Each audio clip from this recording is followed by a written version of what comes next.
नारायण नारायण जय जय गोविंद हरे। नारायण नारायण जय जय गोपाल हरे। नारायण नारायण जय जय गोविंद हरे। नारायण नारायण जय जय गोपाल हरे। जय जय गोविंद हरे जय जय गोपाल हरे। जय जय गोविंद हरे जय जय गोपाल हरे। जय जय गोविंद हरे जय जय गोपाल हरे। जय गोविंद हरे जय जय गोपाल हरे। जय जय गोविंद हरे जय जय गोपाल हरे। जय जय गोविंद हरे जय जय गोपाल हरे। नारायण नारायण जय जय गोविंद हरे। नारायण नारायण जय जय गोपाल हरे। नारायण नारायण जय जय गोविंद हरे। नारायण नारायण जय जय गोपाल हरे।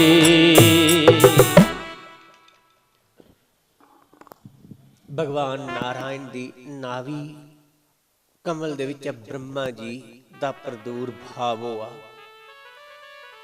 ब्रह्मा जी प्रगट होए,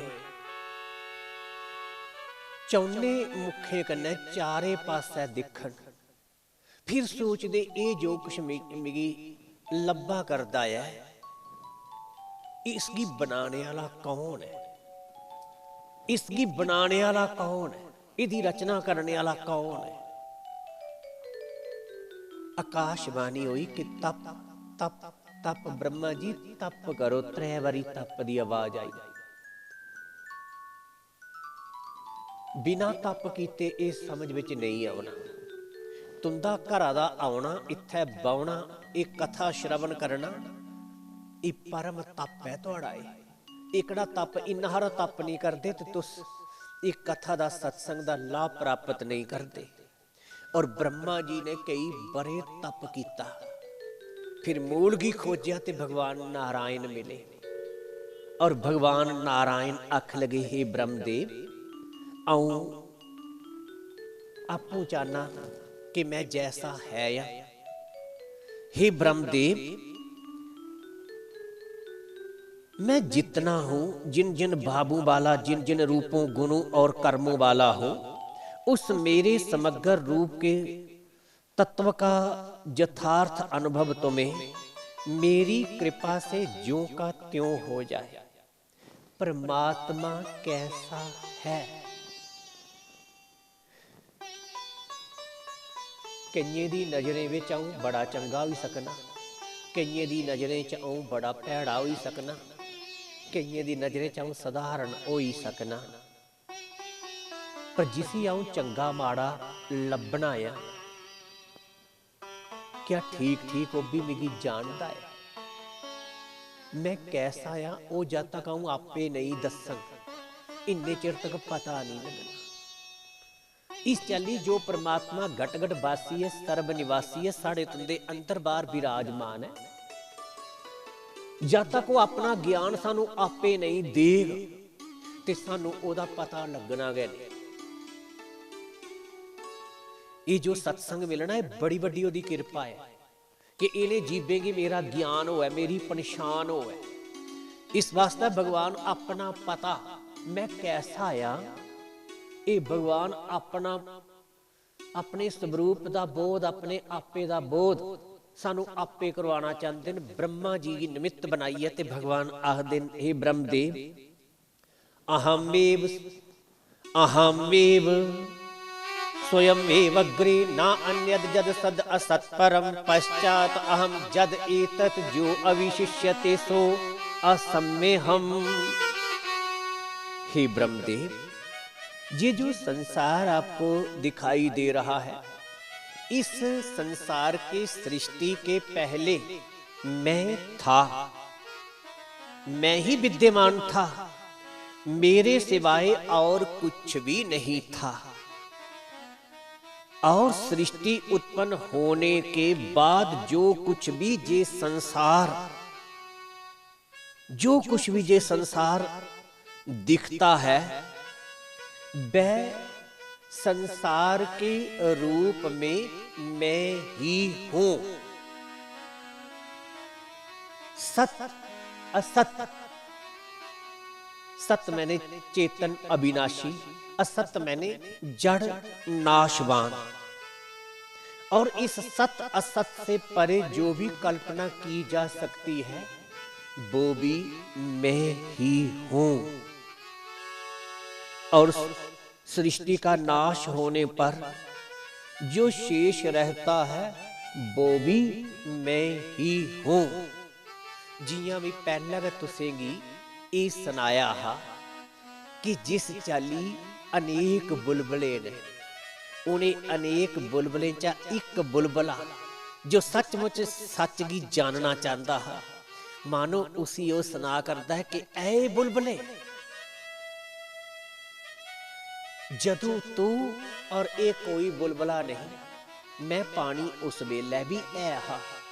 इन्हें बुलबुलें दे, इन्हें लहरें दे रूप दे विच भी मैं पानी गया। और जिसले कोई बुलबुला कोई लहर आदि नहीं होनी, उस वेले भी मैं पानी नगर आना है। सारे सागर दे विच एक पानी दी कहानी है। इस चाली भगवान मानो ब्रह्मा जी की निमित्त बनाई है ते सानू अपना कल्याणकारी एक ज्ञान दिया कर दे। रीते अर्थम जत प्रतीयेत ना प्रतीये चात्मनि तद विद्यात्मनो मायाम जथा बासो यथा तमा। जैसे कोई वस्तु बिना होते हुए भी अज्ञान रूप अंधकार के कारण दो चंद्रमाओं की तरह प्रतीत होती है, ऐसे ही संसार ना होते हुए भी मेरे में प्रतीत होता है। और जैसे ही ज्ञान रूप प्रकाश होते हुए भी उधर दृष्टि ना रहने से प्रतीत नहीं होता, अर्थात अनुभव में नहीं आता, ऐसे ही मैं होते हुए भी नहीं दिखता। ये दोनों संसार का विद्यमान ना होते हुए भी दिखना और मेरा विद्यमान होते हुए भी ना दिखाई देना, यही मेरी माया है। जरा छैल समझिए, सुनो इसी कि कई बारी कोई चीज होंदी नहीं पर फिर भी लभदी है। अखा की ये जरा हरी इयां उंगल लाओ तो एक चीज की जगह दो लगी पौंदी लभन। एक चंद्रमा की जगह दो चंद्रमा लभदे। दो चंद्रमा है थोड़े ने, पर जिल्लै उंगली लगी जाती है तो फिर वो दो लभदे, फिर वो दो लभदे। इस चली है परमात्मा ते सानू दो लभदे, एक जगत और जगदीश। एकम सद विप्रा बहुधा बदंती, सच एक गया है। उस सच की समझाने वास्ते, सच का बोध करवाने वास्ते विद्वान जन अनेक उदाहरण दिंदे ने।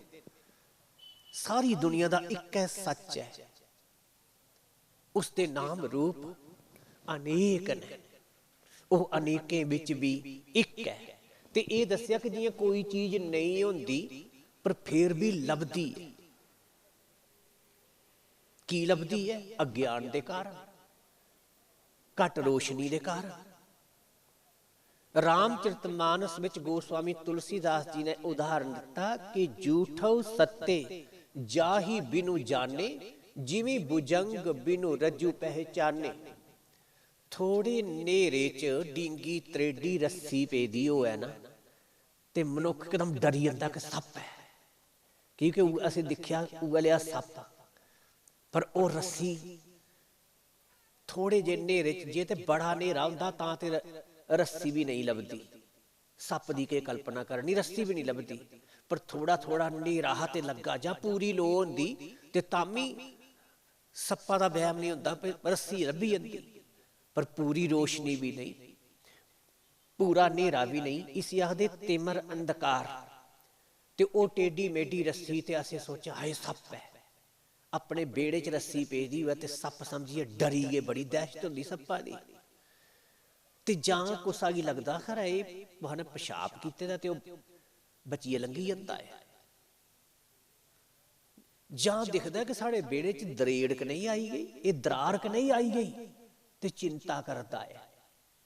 ਨਾ ਉੱਥੇ ਰੱਸੀ ਹੈ, ਹਾਂ, ਨਾ ਉੱਥੇ ਸੱਪ ਹੈ, ਉਹ ਰੱਸੀ ਆਕਾਰ ਜੋ ਲੱਭਾ, ਨਾ ਜੋ ਸਰਪਾਕਾਰ ਰੱਸੀ ਲੱਭਾ ਕਰਦੀ ਹੈ, ਉੱਥੇ ਸੱਪ ਨਹੀਂ ਹੈ, ਕਿਸੇ ਨੇ ਪਿਸ਼ਾਬ ਵੀ ਨਹੀਂ ਕੀਤੇ ਦਾ, ਕੋਈ ਦਰਾਰ ਵੀ ਨਹੀਂ ਹੈ।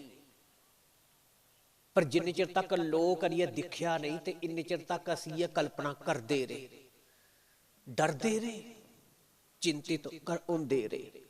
जिसलै लोग करिए दिखिया तो आखदे हाँ ये ते रस्सी है।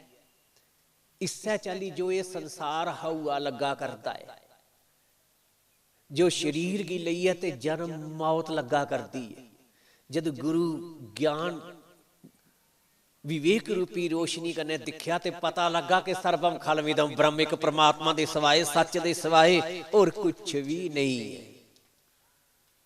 आत्मेवेदम सर्वम ब्रह्मे वेदम सर्वम, ये जग हर का रूप है, हर रूप नजरी आया। सिया राम मैं सब जग जानी, करूं प्रणाम जोरी जुग पानी।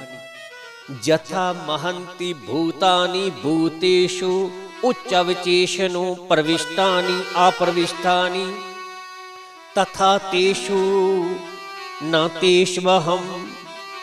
जिस तरह पृथ्वी जल अग्नि वायु और आकाश के पंच महाभूत प्राणियों के छोटे बड़े शरीरों में प्रविष्ट होते हुए भी वास्तव में प्रविष्ट नहीं है, अर्थात वे ही वे हैं, उसी तरह मैं उन प्राणियों में प्रविष्ट होते हुए भी वास्तव में उनमें प्रविष्ट नहीं हूं, अर्थात मैं ही मैं हूं। ये जड़ा संसार है साड़ा, ये जो जगत है, ये जो दुनिया है, ये पांच चीजें कने बनी। धरती, जल, अग्नि, हवा, आकाश, क्षिति जल पावक गगन समीरा, पंच रचत जही अदम शरीरा। इस इन्हें पंजे तत्वे करने का शरीर और संसार बने। इंदे चाहे संसार और शरीर पैदा हुआ, ये थोड़ा भी संसार बनी है तो फिर ये तत्व विच प्रवेश किया, शरीर बनी है तो फिर इन्हें तत्वें पंच भौतिक तत्वें प्रवेश किया नहीं। बस इंदे विच आ गए, इंदे विच आ गए संसार पैदा हुई है, शरीर पैदा हुई है, ते भगवान आखदे इस्सै चाली मेरे विच आ गया सारा संसार, सब दे शरीर, सारा संसार, सब किश मेरे विचा प्रगट होया, पैदा हुआ। ये थोड़ा कि मैं इसी पहले बनाया तो फिर मैं इहदे च प्रवेश किया, बल्कि ये संसार दे रूप विच भी मैं है, ये संसार भी मेरा गैर रूप है। भगवान कृष्ण आखदे कि मैं ही काल बन करके आता हूं। तो जिसी ये पता लगा कि काल भी भगवान गन है, भगवान मिगी लैने आवा करते, तो मिगी समा खुशी हो, डर कैसा होगा? खुशी होगा भगवान लैन आए ना, अपने घर ले चले ना भगवान मिगी, जो मेरा असली घर है। भगवान अपने घर जिथे सुख है, शांति, आनंद है, मस्ती है, तृप्ति है, पूर्णता है। तो जिसी ये लगता है जो भगवान की जानता नहीं, पछाणदा नहीं, कर्म भी खुट्टे कीते दे, सत्संग कदे कीता नहीं, सुमिरन कदे कीता नहीं, ते उस मनुख की डर लगता है। हाय जमदूत आइए लैने वास्ते, उन्होंने मिगी जमराज को ले जाना है, हाय मिगी नरक भोगना पानी नहीं, हाय मिगी 84 जाना पाना है। तो जिसी ये अकल आई गई, समझ आई गई कि जब काल भी भगवान है तो मेरे प्रभु है तो मिगी लैन आए ने, मेरे मालक मिगी लैन आए ने, तो मिगी खुशी हुई जाग। बल्कि मौत उसी मार दी है जो मैं नहीं है, जो मेरा भी नहीं है। मौत दा ओदे कन्ने बैर है जो ना मैं हां ना मेरा है। वास्तव में जो मैं हां उसी मौत मारी गै नहीं सकती, मिटाई गै नहीं सकती। शरीर ना मैं हाँ ते ना शरीर मेरा है। बस शरीर ना तेरा ना शरीर तू है, तू आत्मा है, तू ब्रह्म है, तू सच्चिदानंद स्वरूप है। तेरा के बिगड़ी जाना भला, पर तू चिपके दा इस शरीर दे कन्नै। एक ईलन है, चील ने, गीद ने मांस का टुकड़ा मूंह च पाई लिया ते पिछे कां लगे दे ओ मांस खोने वास्ते। ओ बड़ी परेशान हुआ, ठूंगे मारन कां उसी, उन मांस का टुकड़ा सुटी उड़िया ते सारे कां उस मांस वाली बखी दौड़े। ओ निर्भय हुई गई। इससे चलिए शरीर समझो मांस का टुकड़ा है, इस जीव ने पकड़े दा। मौत रूपी कां, काल रूपी कां इसी खोना चाहते ते तुसी इसी पहले का सुटी ओड़ो, छड्डी ओड़ो इसी। शरीर दे रोंदे रोंदे बस ये समझ आएगा कि शरीर मैं नहीं, शरीर मेरा नहीं, इहदे कन्ने तू चिपक नहीं। ते फिर काल रूपी कौए, मौत रूपी कौए तेरा कुछ बिगाड़ने वाले नहीं। खरा कथा आउंदी समझ के नहीं भाई। मिगी भी हुण 15-20 बरे लगी पिया बल्ले बल्ले इत्थे आउंदे उधमपुर। हुण ते मेरी बोली समझ आई जानी चाहिए। तुसें भी बोलो ना।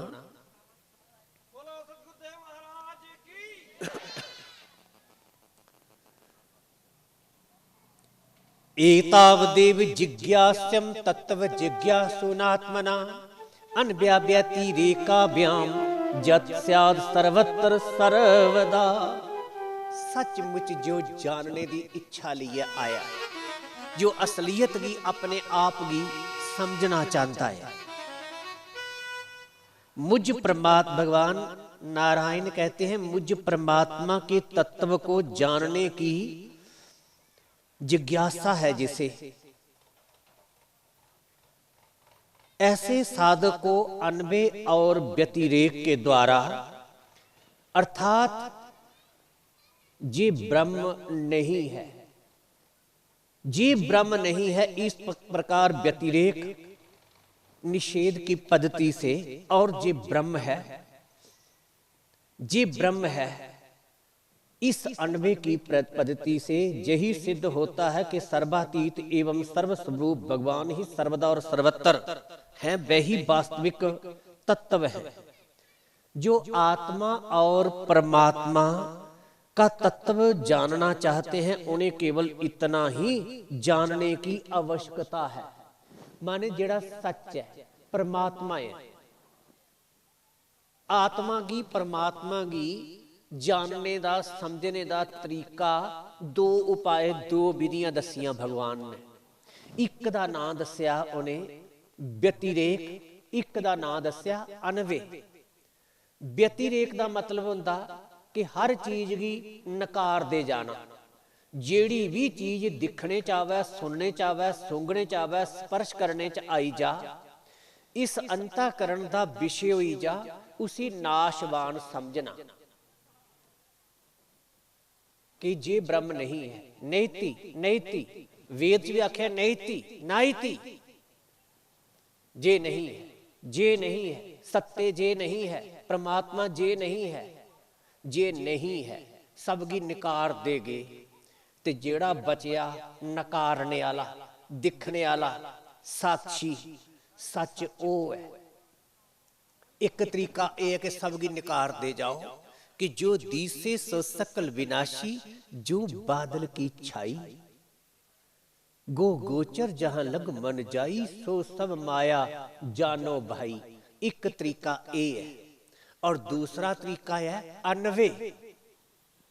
जिसी मनुख की, जिस बुलबुले की पता लगी आ कि पानी मेरे अंदर है, पानी मेरे बाहर है, मेरे सज्जे खब्बे अंदर बाहर पानी है, पानी है और मैं पानी हाँ। जिसलै उसी ये पता लगी आ तो समझो ध्यान बनी आ ओदा। जिसलै उसी दुए च भी पता लगा कि मेरे च पानी नहीं, मैं गा पानी नहीं, ये भी पानी है, इहदे विच भी पानी है, तो समझो भगती प्रगट होई गई। जिस वेले उसी ये पता लगा कि मेरे च जां इहदे विच गै नहीं बल्कि सारे बुलबुलें च सारी लहरें च होर भी पानी दे द्वारा जो जो किश भी पैदा होएदा है उस सब दे विच पानी है, सब पानी है। सर्वम खलमिदम ब्रह्म ब्रह्मे वेदम सर्वम आत्मे वेदम सर्वम। एक घड़े की पता लगी या मैं मिट्टी हाँ ते फिर वो दूए च भी मिट्टी दिखता है। फिर उसी सब घड़े दे विच सारे बर्तने दे विच सब मकाने विच सारे ढेले विच मिट्टी गै नजर आउंदी है। एक गहने की पता लगी या मैं सुनना आ ते फिर वो अपने की अनेक गहने दे विच अनेक रूपें दे विच वो अपने स्वरूप गी है दिखदा है। इस्सै चाल्ली मिगी ये पता लगी आ कि मैं आत्मा आ और अयम आत्मा ब्रह्म, ये आत्मा ब्रह्म है। उस वेले मुक्ति प्रगट होई गई। किड्डा पापी भावें तू की नहीं है, तू जागी आ। तेरा मनुखा जन्म सफल होई गया, मेरा मनुखा जन्म सफल होई गया कि नहीं पछाण के है। मिगी गुरु कोला ज्ञान होई गया कि नहीं पछाण के है। मिगी भगती दा रंग चढ़ी गया कि नहीं पछाण के है। की पछाण है कि मेरी सेवा सफल होई गई, मेरा सुमिरन सफल होई गया, मेरी भगती सफल होई गई, मेरा कथा सुनना सफल होई गया, मेरी साधना सफल होई गई। ये पछाण के है, लक्षण के है।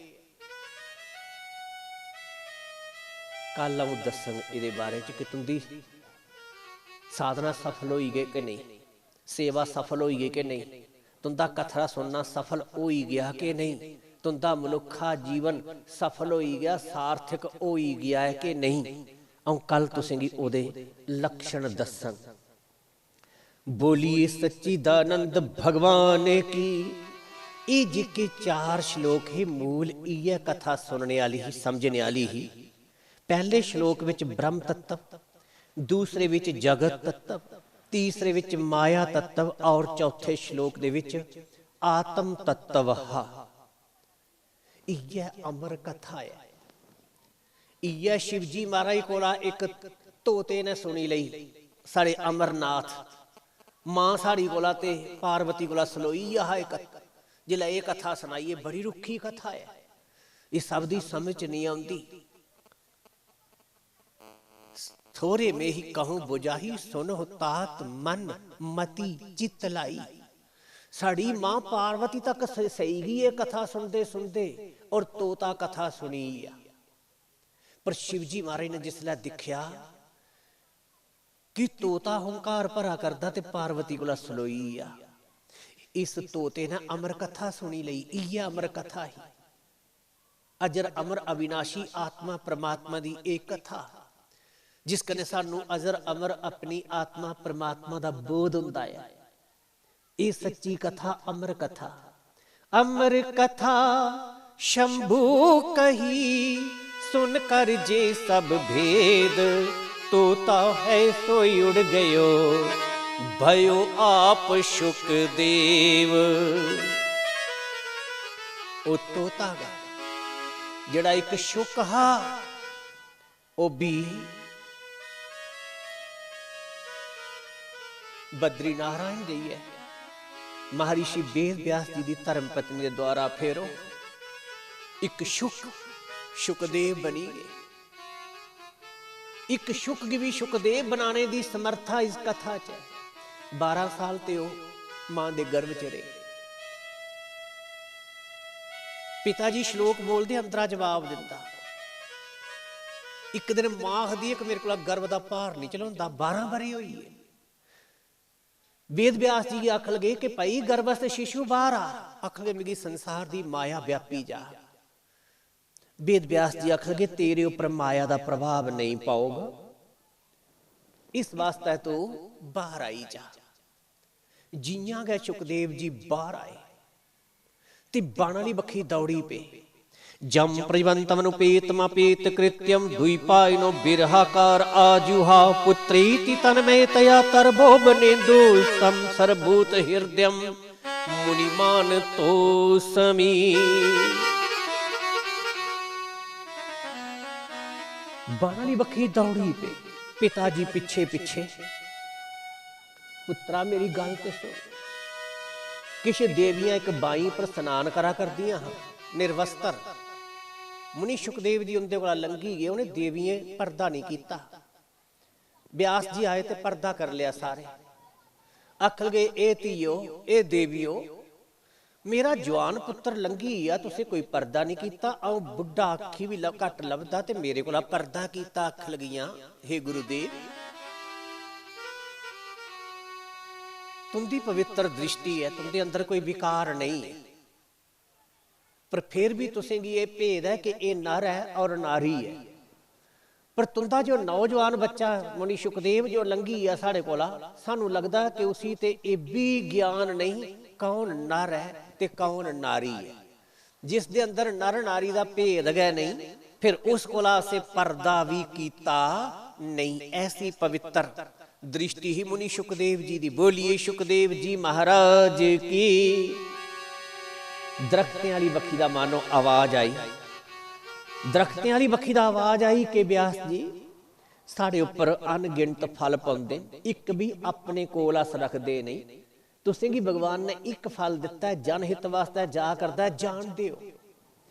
मुनि सुखदेव जी आख लगे, हे वेद व्यास जी आख लगे कि मैं इसी जागता गी, इस बच्चे गी घर इस वास्ते ले जाना चाहना कि मैं इसी अच्छे संस्कार देना चाहना, अच्छे विचार देना चाहना, अच्छी सोच अच्छी समझ देना चाहना, मैं इसी विद्या देना चाहना, मैं इसी ज्ञान देना चाहना।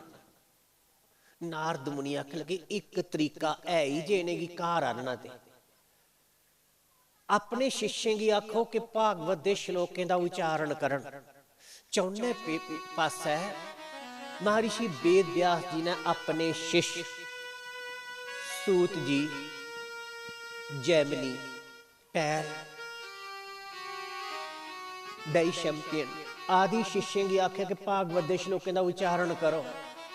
चौने पेठा लगी पे भागवत के श्लोकें का उच्चारण करन। वंशी विभूषित करान नवनीर दावा पीतंबरादरण बिंब फलादरोष्ठाद पूर्णेन्दु सुंदर मुखाद अरविंद्र नेत्राद कृष्णात् परम किमपि तत्महं न जाने।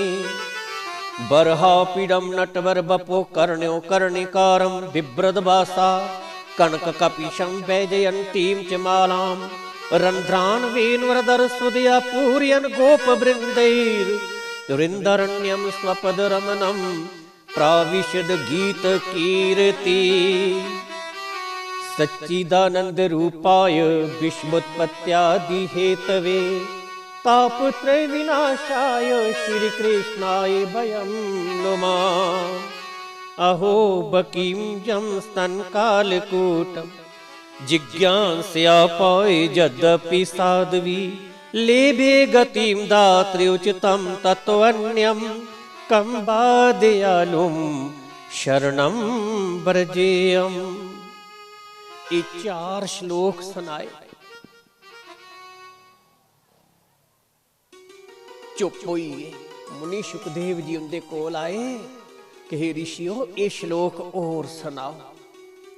विशेष करी जिला चौथा श्लोक सुनिया कि भगवान किन्ने कृपालु ने, किन्ने दयालु ने कि पापी पूतना ने अपने स्तनों पर हलाहल विष लगाकर श्री कृष्ण को मार डालने की नीयत से उन्हें दूध पिलाया।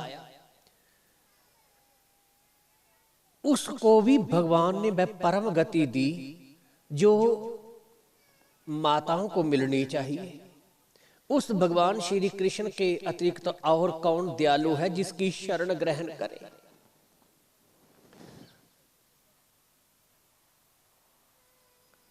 ऋषि मुनि अख लगे कि असें 4 श्लोक सुनाए।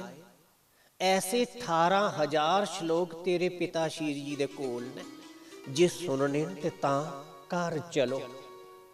मुनि सुखदेव जी कुतै इन्ना गै चिर रुकदे हे, इन्ना गै चिर कुतै रुकदे हे जिन्ना एक गो दी धार कड्ढने च, गो चोने च जिन्ना समय लगता है। पर इस भागवत दी खातर जिन्ने चिर तक भागवत उन्हें चंगी चाली पढ़ी नहीं लिया, समझी नहीं लिया, इन्ने चिर तक उन्हें अपने पिता का खैड़ा नहीं छड्डिया, घर नहीं छड्डिया इन्ने चिर तक जिन्ने चिर तक उन्हें ज्ञान नहीं होई गया। आओ फिर पहलो पहल इस मुनि सुखदेव जी ने गए राजा परीक्षित की ये भागवत की कथा सुनाई ही।